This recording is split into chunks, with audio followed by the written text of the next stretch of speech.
I don't think we need to do much introductions, obviously. Stephen Michael, as you're probably well aware after the weekend, coming in as new manager of York City Football Club. From our point of view, obviously once the job becomes live, as it was probably late Saturday, early Sunday then, the phone never stops, the email never stopped coming in. Obviously we shortlisted early last week and interviewed beginning of last week and quickly come to a decision that we felt Steve was the man to take us forward for the rest of the season and moving on to the new stadium. So here we are. Over to you guys. Okay, Steve, first of all, the question I suppose on everyone's lips is, why leave a signing Gateshead to come to York City? Well, I had a great 15 months at Gateshead. They gave me the first managerial job, but I'm a manager that looks at progression, and I'm very ambitious, and I just got to the stage at Gateshead where I felt I'd done a really good job, certainly this season, and I couldn't see the progression and I couldn't see where it was going to come from. And this opportunity, presented itself, and with the new stadium, the size of York City, there's only probably 2 clubs in this league, which you'd call a league club in the making, or a league club full stop. And obviously York's one of them, and I'm a northern lad, and it was just too good of an opportunity to turn down. I can see a bright future. I can see a pathway, hopefully back to the league, which is going to be very hard work. But that's the type of manager I am. I want to get on with it, and I'm willing to roll my sleeves up and take the challenge on. When managers leave a football club, there's generally some bitterness, either from the fans who wanted the manager to get the sack, or from the club you've left behind because they wanted you to stay. I've not seen any bitterness from Gateshead about you. All I hear is glowing words, really. So that must make you really proud. Yeah, I think we had. I've got a great affinity with the fans. I'm from the area, but B, I think they understand that certainly in the summer it was very, very difficult, and at times it looked like there might not be a Gateshead. And me and Mickey and Ben were determined to pull the squad together and keep it going, whatever level it may be of the league. And obviously, I think we probably exceeded expectations a little bit. It would have been very tough to leave Gateshead because of the situation it's in financially, and there's a lot of doubt up there.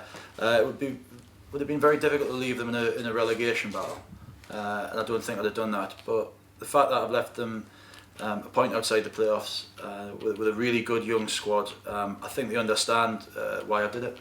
So how did the appointment come about? Do you get in touch with York City? Do York City get in touch with you? I think when I decided, there's 2 or 3 things happened early week, and I thought to myself after the game, it was probably a good time to look at other options. And a mutual friend of ours, well, an agent of mine, but who's got contacts up here, sort of put the 2 of us together for a chat, and it happened absolutely rapidly, really. As I say, once I knew there was serious interest, and agreed verbally. Nothing else has been done yet, actually, but it's just a case of when I make a decision, I tend to just see it through quickly. I did as a player, because I don't want to overthink it. To me, it was an easy decision, tough decision to leave Gateshead, but an easy decision to join on. And you brought this man to your left with you. Was it an easy decision convincing him to come as well? Was it a joint decision in effect? It was a joint decision for me to want him to come, but you better ask Mickey what his thoughts were. But it didn't take a great deal of convincing. I think Mickey, like myself, is very ambitious, and we're looking to progress in the game and through management. And as I say, with this club, you can see a route forward, and I don't even know where that route will stop. But as I say, first things first. This season is far from over. So that's the immediate plan. With speaking to the players this morning, took the training session this morning, seeing how many good players we've got. The tempo was very good, and we just seem to have lost the way a little bit. And that's our job, to get the belief back, get the feel-good factor back. But that only comes with winning games. So that's the first port of call. Get points on the board, get the feel-good factor going, and then we'll decide where we go and who we go with as we go. So Mickey, seems like a relatively straightforward decision that your friend to your right had to make. Well, is that how it was for you? I had 8 long years at Gateshead, player, coach, assistant. I'm in the same sort of room as Gaffer with his ambitions and his philosophy, his thought how games should be played, and I think we struck up a good relationship, partnership, and a lot in football. trust is a massive thing to the game, in a partnership, and I felt we hit the ground running down at Gateshead, and like I said, it was an easy decision. Tough to leave Gateshead, but any other club, it was easy, to be honest. Let's talk then about the most important things to both of you. What happens on the pitch? York City obviously find themselves in a position that they don't want to be in, but if they didn't, you wouldn't be here. How do you try and improve that? Well, you're spot on. You know, you don't very often walk into jobs where the team's in the top 5 or 6. So, apart from the potential of the club, I look at the potential. I know a lot of the players. I've worked with sort of 3 or 4 of them last year. I've saw a lot of them from the past in York. Some of the players that we played at Wembley from Macclesfield are still here. You know, I do know a lot of the players, and I do know that it's easy to say that their abilities far exceeds where the position in the league is. But obviously that means nothing, because that's where we are. All I said to them this morning is, what's gone this season so far, there's absolutely nothing we can do about it. They can't do anything about it now, I can't do anything about it. All we can look at is the 17 games I think we've got left this season. Can we put enough wins together to make a real dash at it and have a real go at it? And if it's not to be, if it's too far gone, which will never, until it's mathematically impossible, give up on. But also this season, I'll know by the end of this season exactly who will be able to take us to that next level come next season. How much of a part does Dave Penny have to play in the rest of this season? About you getting to know the players that you don't know, because he's seen all the games this season, or the majority of games. Are you able to tap into him and ask him what he thinks of players, or is it entirely down to you? Well, absolutely. So far, I mean, I've been on to Dave sort of relentlessly about positions, players' best positions. But obviously I'll learn most of what I need to learn in the games. But so tomorrow night, for instance, it's come at a really good time for me, because it'll be seen as a first team game. Now, maybe players that need games more than others, but it'll be the whole first team squad in and around this game tomorrow night, and that's going to give me a really good hands-on view, which obviously I'll be involved in the dressing room and the picking of the team, but Mickey will probably take the team from the dugout point of view and allow me to just get a good seat and really assess what's there, and then put that together with the lads who have played. Again, discuss with Dave, and then, but obviously Dave will tell you, the team and the selection and the managing of the team is solely down to me. That's how it had to be. First day of training, you say, this morning. What did you make of the squad you inherited, and how receptive were they to you? You know what, training, Dave will tell you the same. Training is usually, he'll always come off training saying, you very rarely say the training was poor. So training was excellent today, but I have emphasised to the lads that I want them to train at that standard every single day, but I don't want training ground players. I need people to be able to come to the fore on a Saturday, and that's the challenge now. So if they can train at that standard and that tempo, which was excellent, it really was, and then transfer that on a Saturday, that's how we'll get results. How do the two of you work together, Mickey? Because we often hear about a management setup complementing each other. So Steve will have one strength, you'll have another on the training ground. What do you take training, or is it a joint thing? That's majority is down to the gaffer. We just sit and discuss what we need to work on, how we get the best out of the players, and it's based around the opposition who's coming up on the Saturday. So we do put our heads together. Majority of the time the gaffer delivers. I'm not a yes man. He'll tell you that if I don't agree with something, we'll have a discussion, not heated, but we'll probably disagree on a few things, but we always come out with the right outcome. But generally gaffer delivers, and then I'm there for backup. I think I'm a bit selfish in that respect. I think I'm a bit selfish when it comes to training. I think I'd better share the load a little bit more with Mickey this season. How does the week work then between now? I know we've got the game tomorrow night, but the more important game is Stockport County in the weekend. Yeah, really important day for us will be Thursday. We've got we'll be able to analyse what happened last night. On Tuesday night. And I went to watch Stockport last week, so I've got a very good idea of what we need to do to beat Stockport and to compete in that game. They were very good on the day, albeit Truro weren't fantastic. And as I say, Thursday will be the day where we put a plan in place to get a result on Saturday. You talked about the potential that maybe you think some of these players have. How much better do you think they are than their league position? Because we're quite distant into the season now, aren't we? Yeah, I mean, but I'm a big believer in you are where you are for a reason. So there's obviously been something amiss.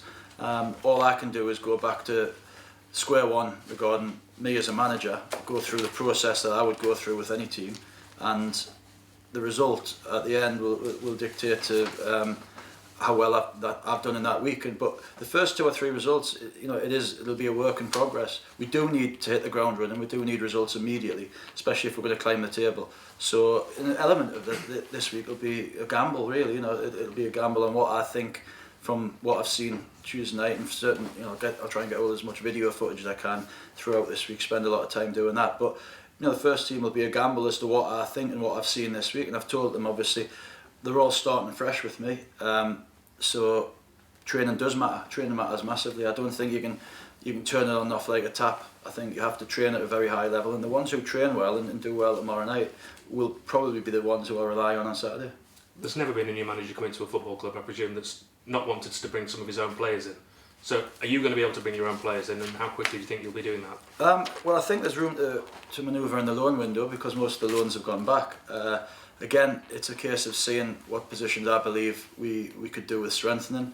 I've already got a pretty long list of potential players to come in, because I had that set up ready anyway for Gateshead, and I have that set up anyway.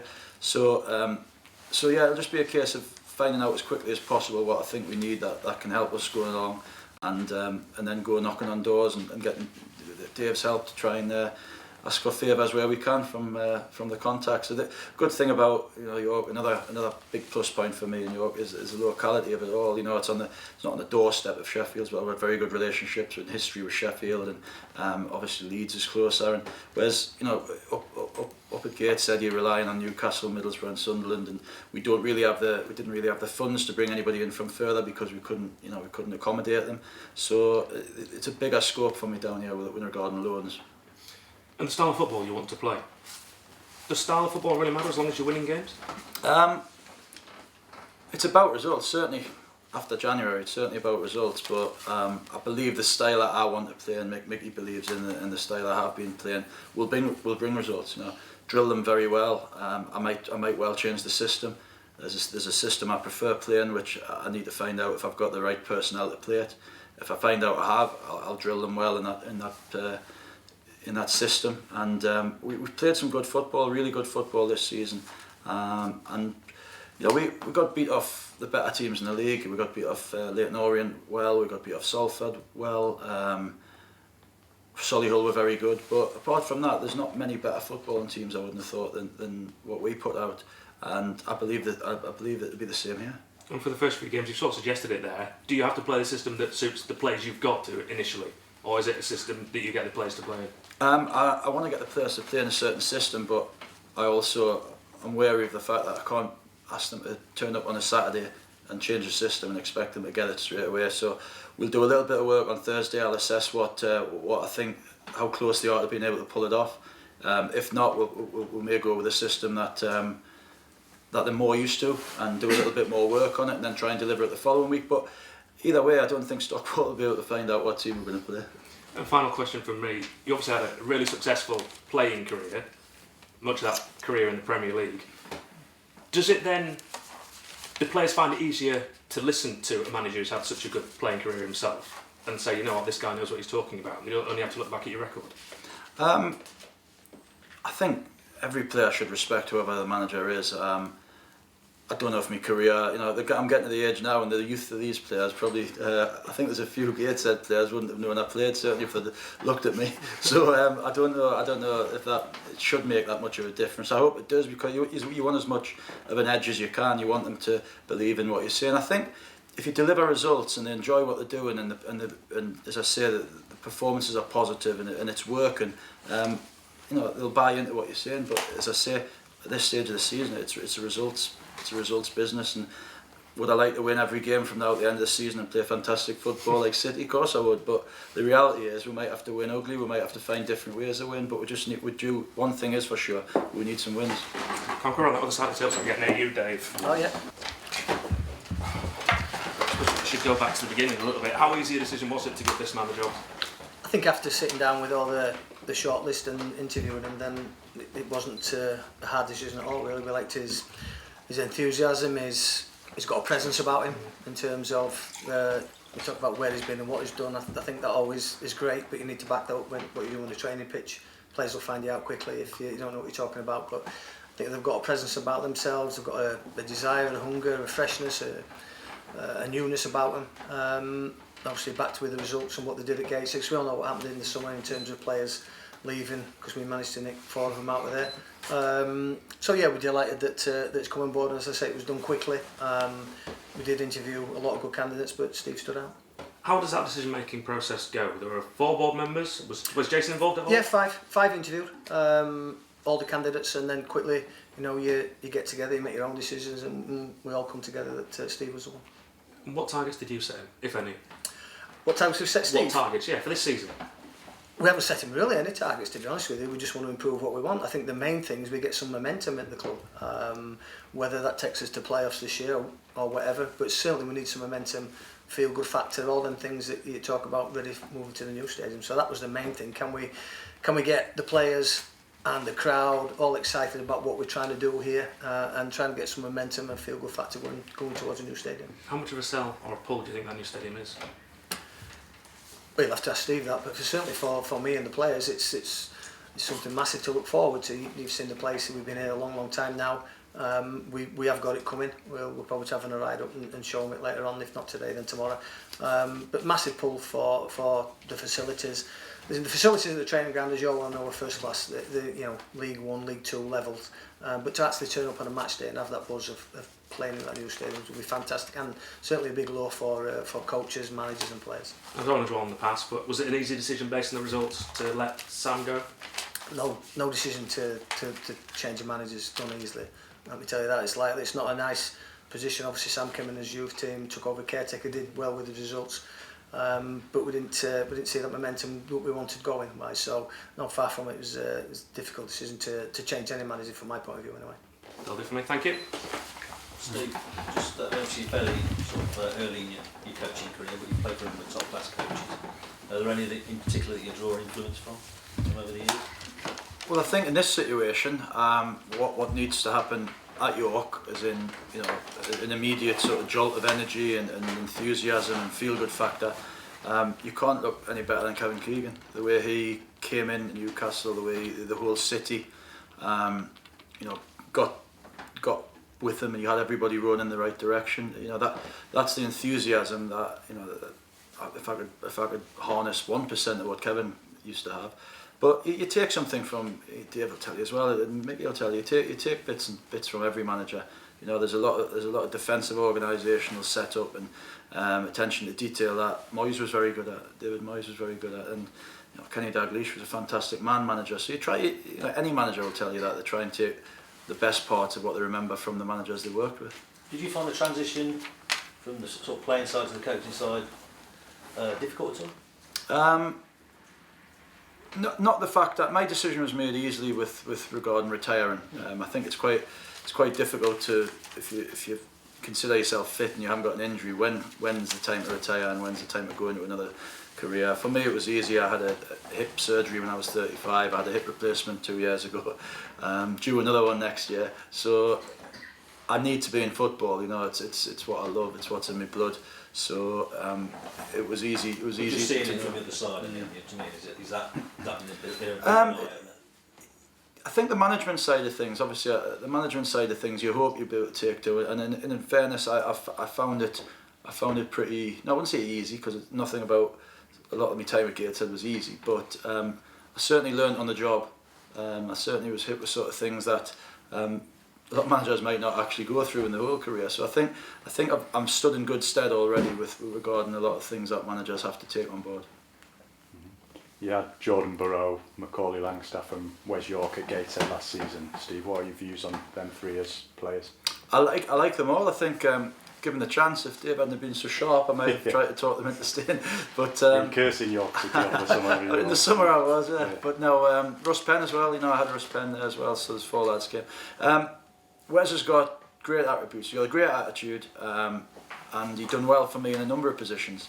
Like Gay said, he done particularly well playing wing back for a spell. Macaulay got better and better as the season went on. It would be right in saying, and near the end of the season, he was very close to he did in and around the first team, and he would have probably progressed a little bit further because we've went with a lot of youth with Gateshead this season. Jordan, just very, very reliable. Manager's dream, really. Always know what you're getting every day in training, every day on the pitch.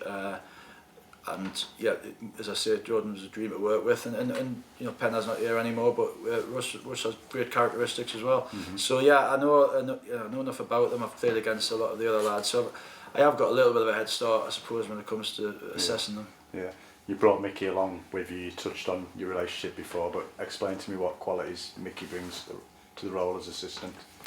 Mick, as I say, straight away, Mickey and me got on well together. We don't always think the right way, and which is exactly what a manager needs. You know, if I come out with a suggestion on a team and Mickey doesn't agree with it, you know, he'll immediately tell me why. He's a very good coach in his own right, as I said before. Probably deserves to coach a lot more than that. You know, allow him to. But you know, I could leave the team with Mickey quite happily, like I probably will do tomorrow night, and know it's in very, very good hands, and he's very loyal, and he's as I say, it worked from day one. Yeah, and how much of National League North have you been able to see this season? You've been looking at games? Yeah, I've been looking at games and players, I suppose. Not knowing this was round the corner, but just in general, you know, I've watched a lot of Blythe, Spennymoor. They're the games I go to, because obviously, you're managing Gateshead, you're completely isolated. You're not going to, if you've got a night off and you want to watch a game, the closest National League game, if Harrogate aren't at home, is virtually in Manchester. So it's so I've watched a lot because looking at how we were progressing and you know, the way Gateshead is at the moment, that might well be this might well be the league that we have to do a lot of our shopping in anyway. So I've seen a fair bit of it. Also, obviously with the National League and knowing who's available and who's going to become available, I've already done a bit of homework on that. So as I say, when we get the green light, when we really find out where we need, I think we'll have a lot of good options. Yeah, there's a report came out somewhere, I think it was yesterday, about Martin Wolford coming back to the club. Is that news to yourself, or is he somebody you'd be interested in? He got mentioned yesterday, didn't he? This morning. Not that I know of. He certainly hasn't been put in the frame by me or Mickey. But again, a name we'll have a look at when we put them all together. Yeah, and you yourself, I think you've worked under two former managers we've had here, Martin Foyle and Gary Mills. Did you learn a bit from them too as well? A lot, yeah, from both. Like obviously you pick up little bits. You know, you're not sort of stuck down to one certain manager. But I've learned quite a lot. And previous other managers, you know, I'm still learning from the gaffer himself. You know. So you try to take all the good bits and you try to add them to yourself, and then take what you know yourself and just become a better coach, better manager. Because ultimately it's a results game. You know, you're looking for every sort of foot up to get the best out of the squad that you have. Yeah, I think your former teammate of Sam Collins as well. Were you disappointed to see how it turned out? Yeah, I've always had a close relationship with Sam. You know, he lived with me for a spell. He used to obviously travel across from Pontefract where he lived when we played together at Port Vale. Good guy, good footballing guy. I'm sure he'll be back in the game. You know. It's the harsh reality of football. You know, it's tough, but it's one that we're going to try and strive and continue to make better. Yeah, lovely. Thanks for your time. Dave, I was just going to ask, you had over 100 applications last time. Was it a similar level of interest? Yeah, very much so, and different, because obviously the merry-go-round changes. Some that weren't on it came off it, and vice versa, some were employed at the time. So yeah, plenty of interest from far and wide, to be honest with you. Some from above us, obviously, and some from below us, so varied really. Yeah, touched on it, but there will be scope for Steve to add to the squad if needs. Yeah, I think if you saw what happened, the chairman came down, I think it was probably after Bradford, because initially it was whoever came in, certainly with Sam, worked with what he had. That was always a remit, and then I think the chairman just opened the funds again, and we've had 5 or 6 players in on loan. As you're well aware, Four's gone back now. Liam's here for one more game, but that obviously leaves scope for the new management team, Steve and Mickey, to wheel and deal, if you like. The beauty of this football club is, for some reason, that whenever they're not in the side, and I'm talking about whoever's not in the starting 11 on the bench, phone calls every Monday morning, is such and such available, so and so available. So there's always scope to change this group around. Yeah.